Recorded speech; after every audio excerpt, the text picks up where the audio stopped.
Hello, welcome to another episode of The Convergence, where spiritual and temporal combined, past, present, and future. My name is Adam, and I am a member of the Church of Jesus Christ of Latter-day Saints. However, these opinions and ideas are my own. I encourage you to seek study and learning by study and also by faith, temporal and spiritual. So, today we're going to be talking about signs of the Mount of Transfiguration. This will be part 1. Focusing on October events of this year and prior years in October, and how that relates to the October events in the New Testament. So I did a prior video, which I encourage you to go back and watch, which is on prepare to be translated, prepare for translation. And the reason I think it's important to talk about this is because I believe, as D&C 63 verse 21 talks about, the sign, the Mount of Transfiguration that we read about in the New Testament is a pattern for how the earth will be transfigured at the coming of Christ. So this picture here, I took this picture recently in the Salt Lake Conference Center, downtown Temple Square. In the Salt Lake Conference Center, you will see in the foyers and areas, there's different artwork. It's amazing artwork. I encourage you, if you ever have a chance to go there, to pause and see the artwork. It's very instructive, inspiring, and I actually will say you can learn some things from the artwork as well. So here you have a picture of a painting of Jesus coming down to the people. And if you look in the clouds, you can see like these angels descending in the background. So they're coming from heaven and they're coming in and they're going to also minister to the people as well, with Jesus being the focal point of the picture, of the painting. So let's see. So here's a couple of events I want to focus on. 10/14/2023, October 14th, 2023, there was a 90% solar eclipse across the western half of North America and the U.S. And on that exact day, 2 years later, 10/14/2025, October 14th, 2025, was when the new First Presidency was reorganized. Now, at this time before the 2023 eclipse, I did some videos on this. I'm going to review some of them, but I encourage you to go back and listen to it. But I said that I believed the October 14th 90% solar eclipse was a sign of the Mount of Transfiguration of the Earth. And I'll explain why further on. But now, 2 years later, I think you can see it even more clearly. So, in the spiritual reorganization of the new First Presidency, okay? So, at the new First Presidency announcement that they made on October 14th, 2025, they had this painting in the background. So here it is from the news release. October 14th, 2025, Dallin H. Oaks named the 18th president of the Church of Jesus Christ of Latter-day Saints. Quote, President Dallin Harris Oaks was announced as the 18th president and prophet of the Church of Jesus Christ of Latter-day Saints on Tuesday, October 14th, 2025. The announcement was made during a live broadcast from Salt Lake City, Utah. President Oaks was sustained and set apart earlier in the day. In the Church of Jesus Christ of Latter-day Saints, the prophet is chosen through a divinely inspired process. When the prophet passes away, the First Presidency is dissolved. The quorum of the 12 apostles, led by the longest-serving apostle, assumes leadership, confirming the new prophet through revelation and priesthood authority. Click here to learn more about how a prophet is chosen. So that's from the news article. So this was interesting. There's also divine timing in this as well. This occurred 18 days after September 27th, 2025, if you count the 18th day. From that day, September 27th, 2025 was the day President Nelson died. Including that day, you count 18 days, and you have President Oaks becomes the 18th president of the church on that day. So that's interesting to note. Okay, now here you can see the painting of the broadcast. You can see the cameraman, and front and center is President Oaks, Dallin H. Oaks, and he chose as counselors, the first counselor, President Eyring, and then President Christofferson. So President Christofferson and President Oaks both have legal degrees as their background, legal expertise. In fact, if you read Wikipedia article on Dallin H. Oaks, I was surprised to discover that he was nominated or considered not once but twice for Supreme Court justice by two different presidents. I can't remember the first, but the last one was Ronald Reagan considered Dallin H. Oaks for a nomination of the Supreme Court. He chose not to in favor of Sandra Day O'Connor, a woman.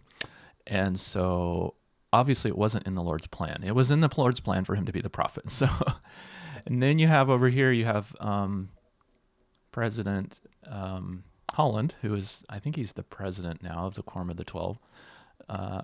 And he's the oldest senior member. And the next to him, you have President or Elder Uchtdorf, and then Elder Stevenson. Well, the entire Quorum of the 12 was there at the announcement, and other leaders presiding bishopric and General Relief Site Presidency and so on, Primary Young Women's Presidency and others. I don't know who all was there, but they have that. I encourage you to go watch the announcement. This is from the YouTube channel on their special announcement. It's 13 minutes, 27 seconds long. Here's a little screenshot from President Oaks making the announcement. And there's a link to the video. I'll put this in the video as well. Now, I want to share how I think this announcement itself was a sign of the Mount of Transfiguration. Okay, so here's a little excerpt from what President Eyring said during this announcement. He's talking about President Oaks, and he says, "I love him, and can testify that I know that he is the head of the Church of Jesus Christ of Latter-day Saints by inspiration. I have seen the power of God come upon him, and it's been a reassuring thing to me to know that just as in the days of old, when Peter and others would lead the church, that the people would be able to recognize that was the Lord's servant to lead his church." So there's a little excerpt between minute 5:58 and 6:40 in that announcement on the YouTube channel. Now, you think about this as Peter, James, and John leading the church after Christ died. They ascended to the Mount of Transfiguration, saw Jesus be transfigured. This is from a painting from Karl Bloch depicting that. You have Jesus in the middle, and you have Moses and Elias that appeared at the Mount of Transfiguration. And then down below, you have the three men representing Peter, James, and John. So here's what President or Elder Holland said. Let's see. Something about the presiding bishopric, who all sustain unequivocally the prophet Oaks as the prophet, seer, and revelator leading this church for its next moment in time. And he's speaking about President Oaks. We love him. We have known him. We've watched him be prepared and have had the confirmation that it is the Lord's will this day, and that has been a unanimous and a very, very moving experience to see that mantle come completely. And he also said, completely and fully on President Oaks. We stand by ready to serve him. So the transcript on the YouTube channel didn't pick up the completely and fully, but that's what he said if you listen to the audio. So when you think about a mantle, well, there's this prophetic mantle as President Oaks is sustained as prophet. But I also think about Elijah and how when Elijah was transfigured, translated, taken up into heaven at the end of his life, the mantle or cloak fell upon Elisha. So it's kind of like, President Oaks has died. Now the mantle is falling upon President Oaks after President Nelson has died. Excuse me. So you have two there that were showing about that, some kind of ideas of the Mount of Transfiguration. Now, it's interesting because 2 days later, October 16th, 2025, you have this announcement on the church website. New First Presidency discusses key issues and shares hopes for the world. Interview is the first conversation of its kind for the new First Presidency. So here's a little screenshot from that announcement, and I will describe this a little bit more. Here's from the news article. The new First Presidency of the Church of Jesus Christ of Latter-day Saints sat down for an interview with award-winning journalist Jane Clayson Johnson. On Wednesday, October 15th, 2025, the conversation covered a wide range of issues facing the church and the world. The interview was shared worldwide with the public as the first conversation of its kind since the new First Presidency was announced earlier in the week. In the interview, which was held in the Relief Society building on Temple Square, the former journalist with CBS News and ABC News asked the church leaders about the role of women in the faith, the church's recent rapid growth, messages for the rising generation, outreach to others, and a range of other issues, unquote. So I think this was really interesting because, first of all, the interview took place the day before. Then they announced it on the 16th. It took place on the 15th. So I guess that was one day after the First Presidency announcement. And who is the first woman?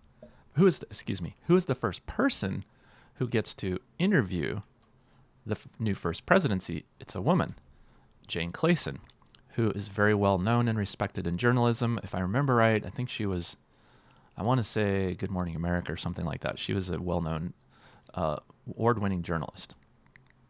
So I couldn't help but compare the analogy of when Christ rose again, a new birth. He rose again from the resurrection, and the first person he appears to is Mary at the tomb.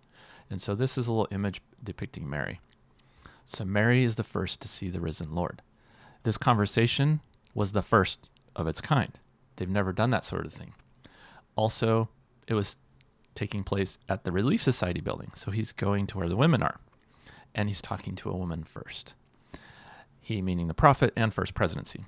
So I think this is a sign that we're going to see more and more things related to women during the administration and ministry of President Oaks. Now, if you read a little bit about President Oaks, he was raised pretty much by a single mother. His mother was the first, I want to say city councilwoman or something in the city council of Orem, if I remember right. You have to go read his biography on Wikipedia or just some highlights. So he is a champion of women. When he was president of BYU in the late 70s, 80s, one of the things he did was to make sure there was equal pay for men and women at BYU. And he encountered some resistance, sadly enough, in that time. But that was one of the things he wanted to do, was make sure that just and equitable pay existed at BYU for men and women. So you can see it's kind of like a role of judge, right? And he's trying to make sure women are equally represented, equally paid, and equally compensated. So that was, 40 years ago, before he was even called in the apostleship. So I think he's going to be a great champion of women. And so I just couldn't help comparing Jane Clayson to Mary, where she's interviewing the prophet. And she's the first one to speak to him, interview him, and ask some questions. And they're really good. I encourage you to watch the interview. It's really amazing. Now, also, I feel like when you watch these extra things, you do a little extra study, you get some pearls in here. And I got this pearl. And this was about a 45-minute interview or so. So President Eyring, Henry B. Eyring, first counselor in the First Presidency, said this about the experience of setting apart and calling of President Oaks. And this is from the transcript on the YouTube video. President Eyring, at the announcement of this new First Presidency, this is Jane Clayson speaking, addressing him, you said that you have seen the power of God come upon President Oaks. Could you speak more about that? And in your initial conversations, what has it been like to counsel with this new prophet? And this is what President Eyring says, quote, I watched him and suddenly it was a different man. Suddenly it was clear that he was receiving revelation of exactly what to do in a very extremely quick, short time. And I really had the feeling this is not the same man I was with a day or two ago. It's another man. There was a kind of a quiet, clear knowing exactly what to do. It was, to me, a spiritual experience, unquote.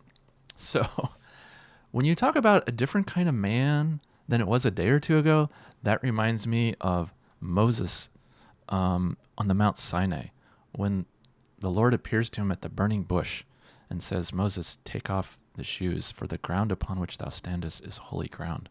And he spoke and talked with Jehovah face to face as a man speaketh to a man. And I believe he was transfigured in order to see the Lord or to hear his voice. And Moses was the same person who came to Jesus on the Mount of Transfiguration. Now that's kind of a side topic. I'm just going to elaborate a bit on this because since I did my earlier video, I've learned some more, which is Moses had the Melchizedek priesthood, has the Melchizedek priesthood, and when he was translated or taken up unto heaven without tasting of death, the Lord removed the Melchizedek priesthood from the earth. Now, if you go and look in the Bible dictionary entry under Elias, you'll read in there, and it says Elias is both a prepare and a restore. So I often thought of Elias as John the Baptist preparing the way for Jesus, which is true, but I hadn't really considered the role of Elias as in restoring something. So Jesus was an Elias, a preparer, and he prepares the way for us to return back to heaven through the atonement and sacrifice that he did and his love for us. But he also restored that which was taken from the earth, meaning the Melchizedek priesthood. Now, I'm not 100% sure, but if it wasn't at the Mount of Transfiguration, it would have been some other time similar. I think it was probably at the Mount of Transfiguration. And when you look in the Bible dictionary entry under Moses, it says that Moses was a translated being and did not die, as was reported in Deuteronomy in the Old Testament. That's kind of a side topic. The Deuteronomists corrupted and changed things.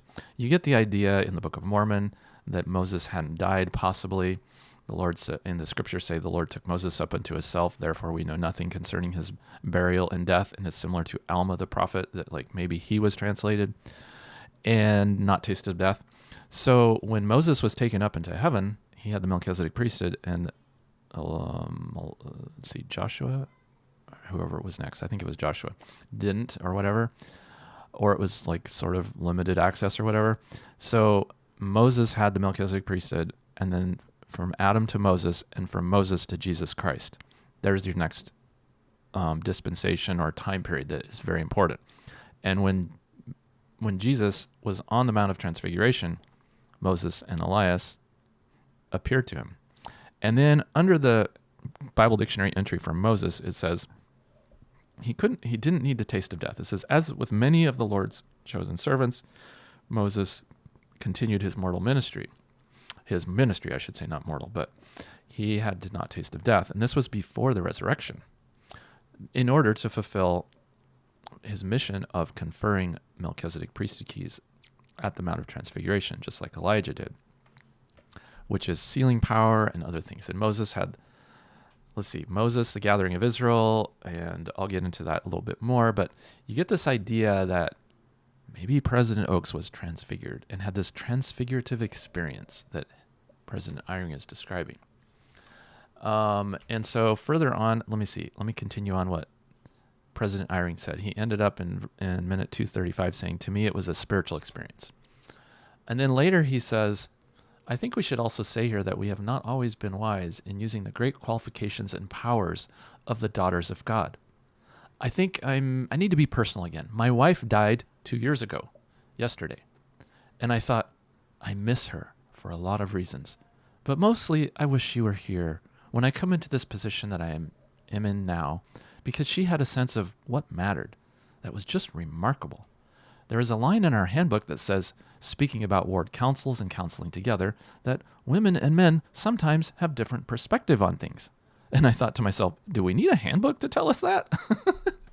So, this is really interesting because if you look at the women, the wives of the apostles and prophets are also signs and seasons for times and miracles. So this interview was taken on the 15th of October, and it was released on the 16th. But on the 15th of October, he's saying, my wife died 2 years ago yesterday, which is the 14th of October. So his wife died on the 14th of October, the same day of the 90% solar eclipse over Utah. 2 years later, to the day of his wife dying, President Oaks is called to be prophet. So I think that's also remarkable and really amazing because you have the sign of men and women together. You have the prophet's funeral memorial, October 1st, 7 days later. You have the prophet's funeral, October 7th, 2025. And then 7 days later after that, you have the new First Presidency. But you also have these signs with women involved as well. So here's a little snippet again from the Mount of Transfiguration, the Karl Bloch painting. Now, I'm going to just review this because this is what I'm trying to describe. Go look in the Bible dictionary under Transfiguration, Mount of, and here's what it says. This very important event in the New Testament occurred about a week after the promise made to Peter that he would receive the keys of the kingdom of heaven. On the mount, the Savior, Moses, and Elias, parenthesis Elijah, gave the promised keys of the priesthood to Peter, James, and John, Church History, Volume 3, page 387. history of the church, which enabled these three brethren to carry forth the work of the kingdom on the earth after the departure of Jesus. These keys were later given to all of the 12. The next paragraph says this, quote, "The Transfiguration occurred in about October, some 6 months before the death of Jesus Christ. The brethren saw the Lord in a glorified and transfigured state. They also saw a vision of the earth as it will appear in its future glorified condition." D&C 63, 20, and 21. See also History of the Church, Volume 1, page 283. They saw and conversed with Moses and Elijah, two translated beings, and heard the voice of the Father bearing witness that Jesus is his beloved Son, in whom the Father is pleased, and commanding the brethren to hear, parenthesis, obey him. See also Mark 9, 2 through 10, Luke 9, 28 through 36, and 2 Peter chapter 1, verse 16 through 18. Continuing on, quote, "This event is important in many ways. Necessary priesthood authority was conferred upon Peter, James, and John. The significance of the Savior's work was emphasized, and the unity of various dispensations, and the close relationship of Jesus and his prophets was demonstrated. Few events in the Bible equal it in importance. A similar event occurred on April 3rd, 1836, in the temple at Kirtland, Ohio, where the same heavenly messengers conferred priesthood keys upon the prophet Joseph Smith and Oliver Cowdery, D&C 110. Okay, so I want to emphasize some things here. First of all, when I read this for the first time a couple of years ago or whatever, I was surprised to know that we know the month that the Mount of Transfiguration occurred. It was in October, 6 months before his death. So first of all, that was interesting. And these things that I'm talking about actually occurred in October. It also says it was a week after the promise was made to Peter by Jesus that he would receive the keys of the kingdom of heaven. So you have this promise being made by Jesus himself to Peter. And then it says 6 days after, which if you include that day is 7, about a week after, then you have the Mount of Transfiguration. And it's in October. So what happens here in this October, you have the prophet's death, October 7th, and then 7 days later, about a week later, you have the new First Presidency. So I can imagine in my mind something like this. The prophet dies at his funeral, and the Spirit or the Lord speaks to President Oaks and says, within 1 week, you will be given the keys to preside and to become the next prophet and be the head of the church and the president of the church in the First Presidency. And then 1 week later, it happens. So you can see how even the timing, it happened in October, it happened 7 days between the funeral and the announcement. You can see how this could be a sign of Mount of Transfiguration.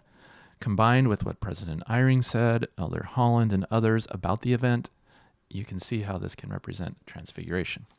Now, what this can tell us is not only did they see Jesus with his former prophets, Moses and Elijah, who were translated beings, but they also received priesthood keys that hadn't been on the earth. And in the Bible dictionary under Elias, it says Jesus Christ received those Melchizedek priesthood keys. So I believe he received them from Moses and Elijah, which means he received the sealing power, and then he confers them on Peter, probably in James and John, and then later is conferred upon the other 12 apostles so they can lead the church. So it's interesting here, you have all these signs being given. Now, it also connects with Kirtland, Ohio in April, and that will be a topic of my next part 2, but I'll touch on it here briefly. There's a October sign of Mount of Transfiguration. There's a March and April time frame, Easter, Passover time of the sign of Mount of Transfiguration.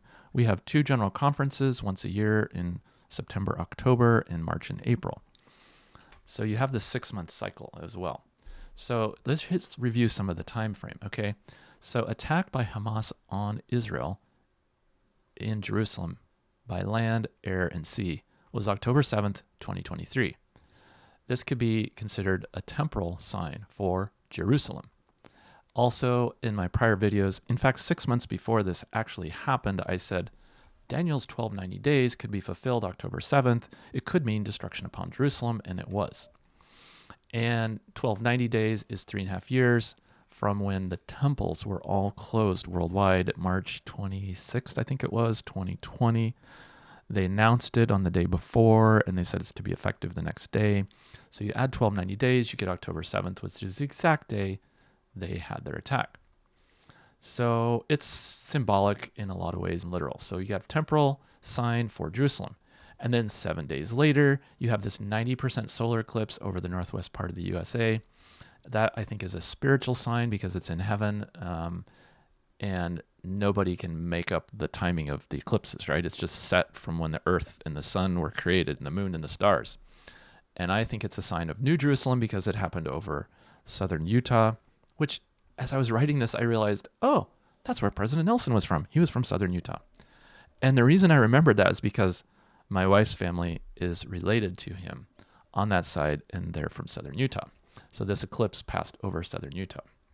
And I actually got to go see it at the time. It was amazing to see this 90% solar eclipse, and you could see this ring of fire. They call it a ring of fire eclipse because the moon doesn't completely cover the earth and the sun, and you can kind of see this corona around it, and so they call it a ring of fire.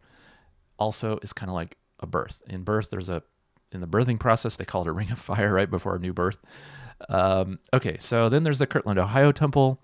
Opens under church ownership in Kirtland, Ohio on March 25th, 2024, which was like 4 years completed since all temples were closed. So that's a sign of 4. That's also a sign of temporal for New Jerusalem because this is happening over in North America. It's a sign for the world. And shortly thereafter, let's see, I don't know, is that 12 days, 5, 6, 7 and 8, 15? It's 15 days, I guess, after, if you include that. April 8th, 2024, you have a 100% solar eclipse over the southwest and northeast part of the USA. I think that's a spiritual sign if you call the signs in the heavens like a spiritual, and it's for New Jerusalem because it's happening over that area where New Jerusalem will be. And so then you have the President Nelson's funeral, October 7th, 2025, which could be like a spiritual sign for New Jerusalem, his death, his spirit's leaving his body, it's his funeral, and it's a sign for the world. And then you have a temporal sign for New Jerusalem because you have a new president. It's something physical you can see, it's tangible. You have a new First Presidency and the announcement of President Oaks becoming the prophet and the First Presidency being reorganized. In the First Presidency is President Oaks, President Eyring, and President Christopherson.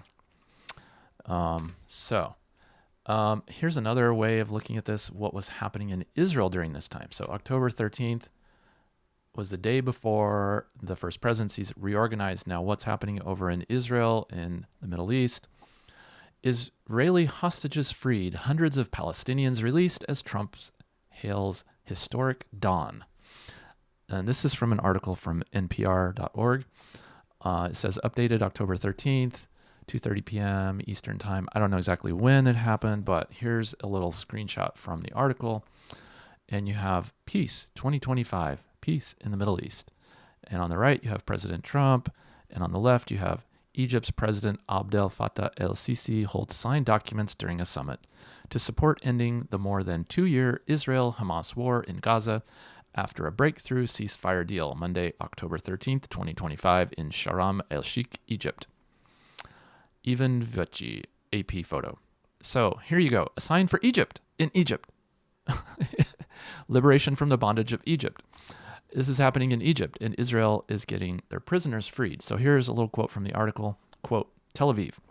President Trump declared the Gaza war over and received a standing ovation in Israel's parliament, then in Egypt, at a signing ceremony on Monday, for his leading role in bringing about a ceasefire in the war-ravaged territory.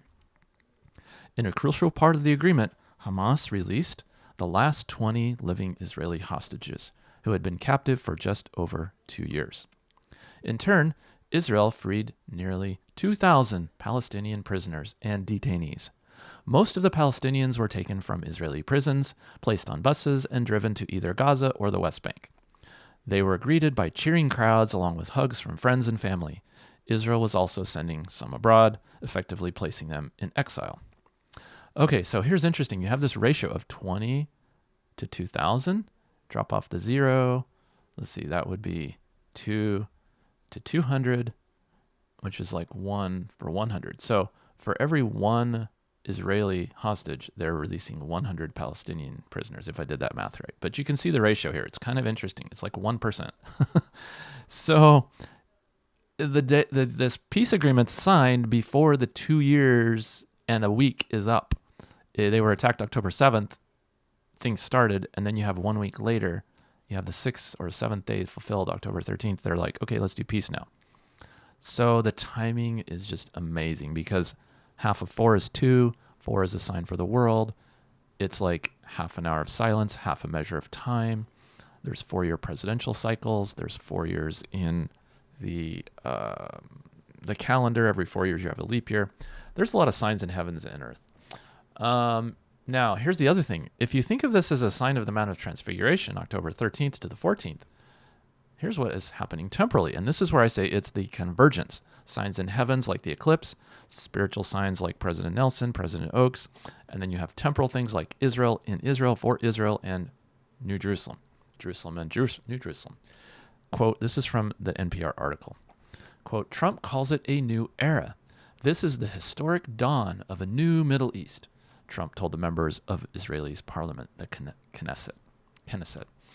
Quote, generations from now, this will be remembered as the moment that everything began to change, and change very much for the better, Trump said, in a speech frequently punctuated with applause.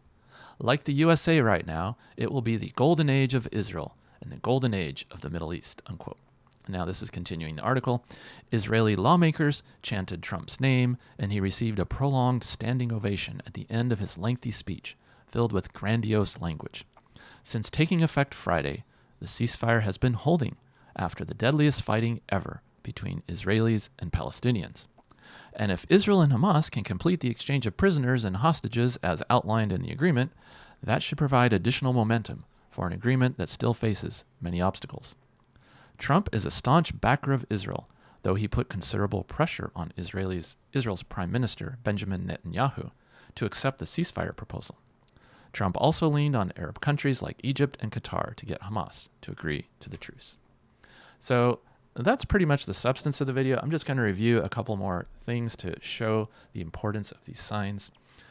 This is from my prior video on the eclipses that I did a couple years ago.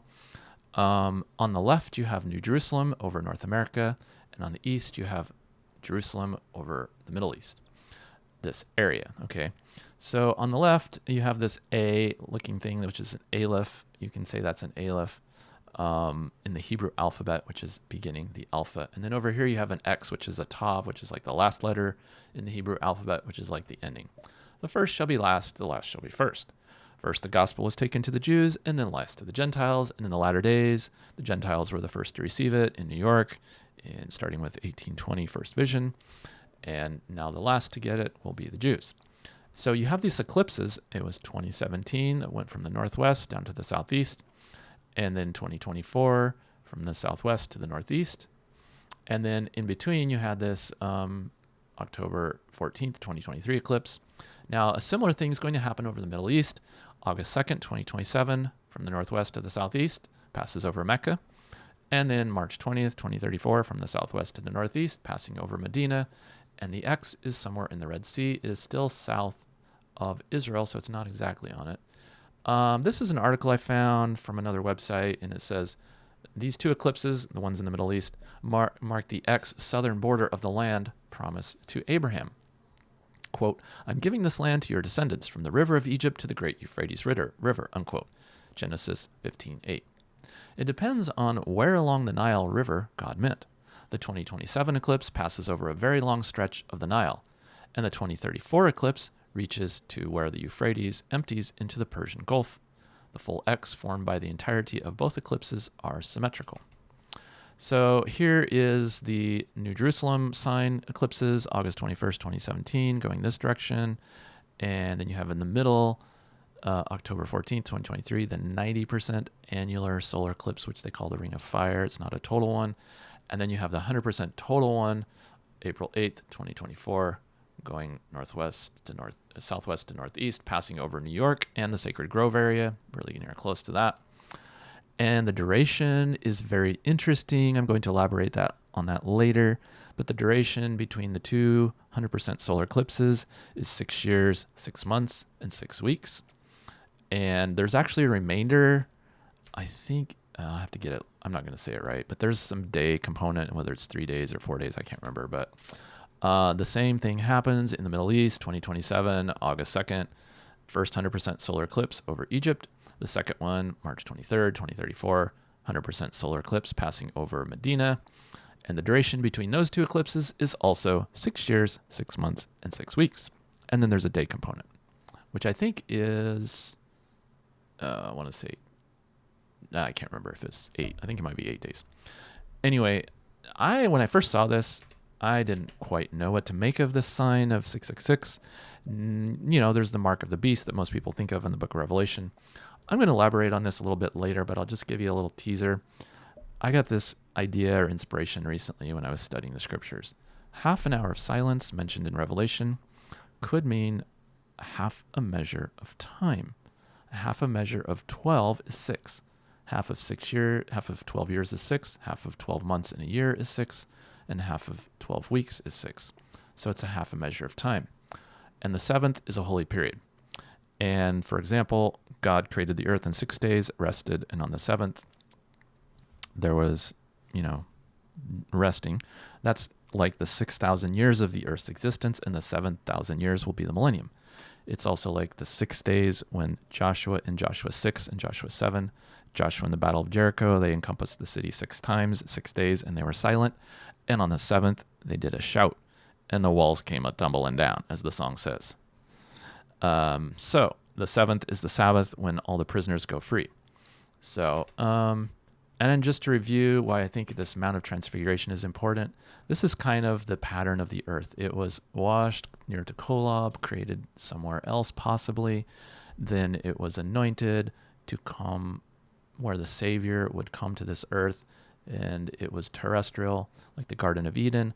And after the fall, it fell telestial, and this is where we're at. And then the earth starts to ascend. It has a baptism by water, the flood, and then it will have a baptism by water or fire at the second coming. There are veils between each of these levels, the celestial, the terrestrial, and the telestial, like the sun, the moon, and the stars. There's a veil to come down for each, and there's a veil to go back up. And so as the earth is preparing to pass through this veil and be transfigured, like D&C 63:21 says, quote, "When the earth shall be transfigured, even according to the pattern which was shown unto mine apostles upon the mount, of which account the fullness ye have not yet received," unquote. So this gives you an idea that the earth has to be changed and go terrestrial, go through 1,000 years. It's still time-bound because it's 1,000 years, but there will be a time of peace, no death, no disease, no sickness. Satan will be bound. At the end, there's a battle of Gog and Magog. Revelation 27-9 talks about that. There's also a battle of Armageddon right before the earth is baptized by fire. So there's kind of 2 battles before each veil. One is before the second coming. The second one is after the millennium and before the earth sends celestial and becomes like a Urim and Thummim. The whole planet becomes like that. And God declares time is no more. So the earth is mortal. It can die. There's scriptures in the Doctrine and Covenants to mention that. And the earth has a spirit. In D&C 84:100 and D&C 88:110, it talks about time being no more. In D&C 130 verse 9 talks about the earth becoming like a Urim and Thummim. So that's a little quick overview why this is important, why we are near the veil, why we are getting close to the transfiguration of the earth. As hymn number 2 that we sing at every temple dedication since Kirtland, Ohio says, "The veil o'er the earth is beginning to burst. And angels are coming to minister again to the earth, and he's restoring their judges, and all is at first." And who is the judge now? It's President Oaks. He's a former Utah Supreme Court judge, and now is a time of judgment. So I share that with you in the name of Jesus Christ. Amen.